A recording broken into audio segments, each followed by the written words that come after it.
Glauko Njufca, një nga figurat kyçe të lëvizjes Vetëvendosje dhe ish kryetari i Kuvendit të Kosovës, është përfolur si kandidati i mundshëm për kryetar të komunës së Prishtinës në zgjedhjet e ardhshme lokale që pritet të mbahen në vjesht. Emri i tij nuk ishte pjesë e listës së fundit të propozuar nga Vetëvendosje për kryesinë e Kuvendit, dhe sipas analizëve politike mund të ketë lidhje të drejtpërdrejtë me planet e ardhshme të tij politike dhe një ide të Albin Kurtit për ta kandiduar atë për kryetarin e Prishtinës. Analisti Jeton Alimi, i ftuar në emisionin Kosova Today, deklaroi se largimi i Konjufcës nga pozicionet aktuale lidhet me një mundësi të re politike. Është përfolur se po mendohet si kandidati i VV për zgjedhjet komunale në Prishtinë, edhe Mefail Bajqinovci ka shprehur interesim për të kandiduar, por duket se ky opsion është hedhur poshtë, tha Alimi.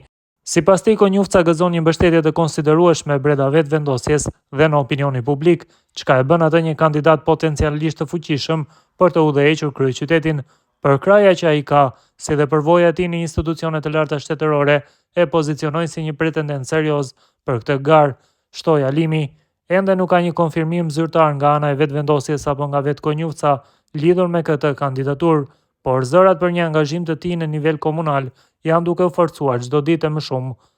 Prishtina si kryeqyteti i vendit është një nga bastionet më të rëndësishme politike dhe çdo garë për ta udhëhequr atë konsiderohet me rëndësi të madhe strategjike për çdo subjekt politik. Kjo bën që zgjedhja e kandidatit të jetë një proces shumë i kalkuluar brenda partive, ndaj Vetëvendosje ndoshta po mendon emrin e dytë më të fuqishëm, që është Glauko Njufca, për ta paraqitur si kandidat.